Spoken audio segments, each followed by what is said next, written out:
Ok, bienvenue sur Ndiamaro Movie. Avant de commencer, ne manquez pas de vous abonner à la chaîne et d'activer dans la cloche de notification pour ne pas manquer nos prochaines vidéos. Aujourd'hui, dans cette leçon, on va parler donc du théorème de Thévenin. C'est quoi le théorème de Thévenin? C'est tout simplement un théorème qui permet donc de simplifier le modèle d'un circuit complexe pour déterminer les inconnus comme l'intensité, les résistances donc, et les tensions. Donc nous avons là des exercices devant nous tels qu'on peut voir ici. Voilà donc le schéma du circuit. On commence donc par poser une première question qui est tout simplement donc de déterminer ETH qui est dans la tension de Thévenin. Dans la deuxième question, on demande donc de déterminer la résistance de Thévenin. Et à la troisième question, on demande donc d'en déduire l'intensité du courant dans la résistance RCH. Donc on veut donc déterminer la résistance ici. L'intensité CH, ICH dans la résistance CH. On donne donc tout simplement la valeur donc de E0, d'accord. Donc nous avons un générateur là tel que sa force électromotrice, donc c'est 12 volts. On donne donc les valeurs de R0, R1 et on donne donc la résistance donc de la charge RCH qui vaut donc 10 ohms. Ok, donc le but étant donc de déterminer l'intensité ICH qui passe à l'intérieur donc de la résistance de la charge RCH. En principe, voilà comment on procède donc tout simplement pour appliquer le modèle de Thévenin. Comme nous voulons donc déterminer ICH et que ça passe à l'intérieur, le courant dont ICH passe à l'intérieur de la résistance RCH, ça veut dire tout simplement que nous allons donc déconnecter cette résistance RCH, d'accord, aux bornes donc de A et B. Donc la première étape, c'est de déconnecter d'abord la résistance RCH aux bornes donc de A et B. Pourquoi? Tout simplement parce que l'intensité du courant que nous voulons donc déterminer ICH passe à l'intérieur de la résistance CH. D'accord? Donc la première étape consiste donc à enlever donc cette résistance. Une fois qu'on a donc enlevé donc cette résistance, d'accord, c'est-à-dire cette fois-là, ça veut dire que l'intensité ICH va valoir 0 dans un premier temps. Ça va nous permettre donc de déconnecter donc la résistance RCH aux bornes de AB. Ensuite, ça va nous permettre maintenant de déterminer, donc de représenter UAB qui est en fait ETH, d'accord, qu'on cherche. Donc nous allons voir ça dans le prochain schéma tel que nous avons déjà représenté ici. Donc voilà le schéma tel qu'on peut voir ici.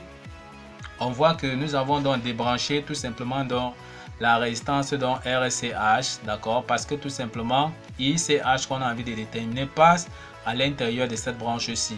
Donc déconnecte donc RCH. En ce moment, comme nous avons dit, ça veut dire tout simplement que ICH vaut 0. Et comme ça vaut 0, ça nous permet donc de déconnecter donc RCH. Une fois qu'on a donc déconnecté, ça veut dire qu'au borne donc de AB ici tout simplement, on représente donc UAB qui n'est autre chose que E Thévenin que nous demandons donc à la première question. On voit bien qu'on a maintenu donc tous les autres paramètres, d'accord, en dehors tout simplement donc de la résistance RCH que nous avons donc enlevé. Une fois qu'on a donc représenté donc ce modèle, on va donc trouver donc ETH qui est tout simplement donc E Thévenin. Maintenant, qu'est-ce qu'on va appliquer? On va appliquer tout simplement donc le diviseur donc de tension. Qu'est-ce qu'on nous a donné ici tout simplement? On nous a donné E0, R0, R1. Or, il faut qu'on détermine donc ETH qui est tout simplement égal à UAB. D'accord? Or, l'opérateur étant tout simplement ici l'observateur. D'accord? Vu sur cet angle-ci, il constate tout simplement qu'il voit donc la résistance R1. D'accord? Or, on nous demande donc de déterminer donc ETH. On va appliquer tout simplement le diviseur donc de tension. Ça sera tout simplement donc E0 multiplié donc par la résistance qu'on voit là au bout de AB qui est tout simplement donc R1 sur la somme des résistances donc sur notre circuit, donc sur R0 plus R1, donc sur R0 plus R1. Donc voilà comment on applique donc le diviseur donc de tension. Or on nous a donné la valeur de E0 qui vaut donc 12 volts. On nous a donné la valeur de R1 qui vaut 4 ohms, d'accord, sur R0 qui est donc 2 ohms plus R1 qui est donc 4 ohms. On n'a qu'à faire donc tout simplement dans la multiplication. Ça nous donne tout simplement 12 fois 4, ça fait 48. 2 plus 4, ça nous donne tout simplement donc 6. On n'a qu'à effectuer donc 48 divisé par 6, ça nous donne donc tout simplement donc 8. Maintenant, on peut donc conclure tout simplement que ETV9 qui n'est autre chose que UAB vaut donc 8 volts. Donc voilà la première question qu'on vient comme ça de déterminer. On va donc passer tout simplement à la deuxième question de l'exercice. Ok, donc nous sommes à la deuxième question qui consiste tout simplement donc à déterminer donc la résistance de Thévenin. Donc la résistance de Thévenin, c'est tout simplement donc la résistance donc aux bornes de AB. Pour ce faire, pour déterminer donc la résistance donc aux bornes de AB, d'accord, la résistance RCH, c'est-à-dire la résistance de la charge sera toujours déconnectée. Mais cette fois-ci, nous allons donc court-circuiter tout simplement donc les générateurs présents donc dans notre circuit. Donc E0 sera court-circuité, c'est-à-dire on va remplacer tout simplement le générateur E0 par un fil conducteur. Donc, ce qu'on peut dire donc, on peut donc dire tout simplement en résumé qu'il faut court-circuiter donc toutes les sources de tension, c'est-à-dire remplacer par un fil conducteur. D'accord? S'il y a les sources de courant, on va dire tout simplement qu'il faut faire tout simplement donc des circuits ouverts tels qu'on peut voir ici. Or, ne pas manquer donc de débrancher toujours la résistance dont CH, d'accord, RCH, c'est-à-dire la résistance dont l'intensité ICH traverse, c'est-à-dire cette résistance-ci sera toujours débranchée. Donc, on court-circuite donc ce générateur-ci, on remplace ce générateur tout simplement donc par un fil. On peut donc voir la représentation donc simplifiée que nous avons fait là. Nous voyons bien sur ce schéma-ci que la résistance donc, c'est-à-dire on voit bien qu'ici, tout simplement, ce générateur E0 a été remplacé donc par tout simplement un fil conducteur. La résistance donc RCH qui se trouvait ici a toujours été tout simplement donc supprimée. D'accord? On peut donc représenter ici tout simplement donc nous avons donc ici RAB tout simplement donc ici là qui est tout simplement égal à RTV9. Donc on a donc RAB ici, d'accord, qui représente tout simplement donc RTV9. On veut donc déterminer tout simplement donc RTV9, d'accord. Qu'est-ce qu'on peut constater? On peut constater tout simplement que R1 et R0 sont deux résistances en parallèle. Tout simplement pourquoi? Parce qu'on voit bien la branche ici qui est connectée là. Cette branche se connecte ici. Ici dans la branche donc de R1 ici vient se connecter ici avec R0. Donc en d'autres termes, on peut donc voir ici tout simplement, d'accord, c'est-à-dire on peut donc voir le point A, on peut donc voir les deux branches donc R0 et R1 ici. Donc on peut donc voir effectivement qu'ici R0 et R1 sont tout simplement donc en parallèle.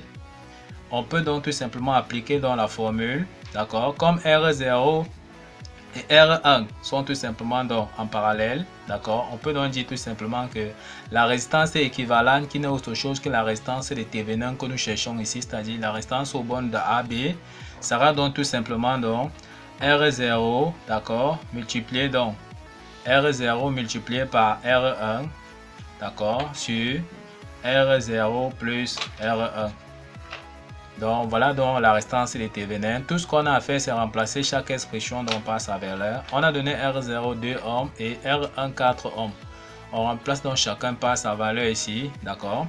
On n'a qu'à prendre dans la calculatrice et on divise tout simplement donc 8 divisé par 6, ça nous donne donc 1,33. Donc la résistance de Thévenin, on peut donc conclure tout simplement que la résistance de Thévenin que nous on cherche, qui est tout simplement RTH qui est égal à RAB, faut tout simplement donc 1,33 ohms. Donc voilà, il y a la résistance de Thévenin que nous venons donc comme ça de chercher. On passe donc directement à la troisième question. Ok, donc à la troisième question, on nous demande tout simplement d'en déduire ICH, l'intensité ICH, d'accord, l'intensité du courant dans la branche de la résistance RCH telle qu'on peut voir ici. Donc on demande maintenant de déterminer donc ICH ici, d'en déduire ICH. Or, qu'est-ce qu'on va faire tout simplement? On va donc représenter le modèle simplifié de Thévenin puisque nous avons déjà trouvé ETV9 et RTV9. Donc on va remplacer donc le modèle de ce générateur ici par le modèle de Thévenin. D'accord? C'est-à-dire on va remplacer donc par ETV9 et RTV9 tel qu'on peut voir ici tout simplement dans le circuit, et on va associer tout simplement donc RCH. Voici donc le modèle de Thévenin que nous avons donc représenté ici tout simplement. On peut voir donc ETV9 RTV9 que nous avons donc tout simplement donc déterminé ici. Et on associe cette fois-ci la résistance RCH, d'accord. La résistance dont traverse tout simplement l'intensité CH telle qu'on peut voir ici. D'accord, donc la résistance qu'on avait eu à enlever pour les deux premières questions. Donc on remet donc cette résistance là tout simplement. On reconnecte ça aux bornes de AB. On peut donc voir que ETV9, RTV9 et la résistance RCH, c'est-à-dire la résistance de la charge, sont tout simplement donc en série. On peut donc appliquer donc tout simplement la formule qui va nous permettre donc de déterminer tout simplement ICH, d'accord, en appliquant tout simplement dans la loi de Pouillet qui dit tout simplement que ICH sera tout simplement donc ETV9 sur la somme des résistances. Or, la somme des résistances de notre circuit, c'est tout simplement RTV9 et RCH. Donc, ICH sera ETV9 sur RTV9 plus RCH. On connaît donc RTV9, ETV9 et RCH. On remplace donc tout simplement chaque expression par sa valeur. ETV9 c'est 8. RTH, nous avons donc trouvé 1,33 et RCH avait été donné tout simplement donc 10 ohms. En calculant, ça nous fait donc 8 divisé par 11,33. La calculatrice nous donne tout simplement 0,706. D'accord? On peut donc conclure tout simplement que l'intensité ICH est tout simplement égale à 0,706 ampères. Donc voilà l'intensité qui traverse dans la résistance à la charge RCH, tel qu'on peut voir. Ok, une fois donc déterminé l'intensité ICH qui traverse la charge, on peut aussi déterminer même tout simplement dans la tension UCH qui traverse tout simplement dans la charge. Donc on peut déterminer également la tension aux bornes de tout simplement RCH, aux bornes de cette résistance ici. On n'a qu'à appliquer tout simplement la loi d'Ohm, d'accord, qui dit tout simplement que si on veut dans la tension, on n'a qu'à multiplier dans la résistance multipliée donc par son intensité telle qu'on peut voir ici. Donc UCH sera tout simplement la résistance CH multipliée par ICH qu'on vient donc de trouver, d'accord. On n'a qu'à remplacer donc RCH qui vous donne 10 multiplié par l'intensité CH que nous venons donc de calculer ici qui est 0,706, ça nous donne donc 7,06 volts. Donc voici l'intensité qui traverse donc CH. Ok, nous sommes comme ça arrivés donc au terme donc de cette vidéo, d'accord, au terme de cette leçon qui montrait étape par étape, pas à pas, comment on applique donc le théorème de Thevenin sur un exercice concret. Ne manquez pas de liker la vidéo, de vous abonner et d'activer donc la cloche de notification pour ne pas manquer nos prochaines vidéos. Sur ce, à bientôt.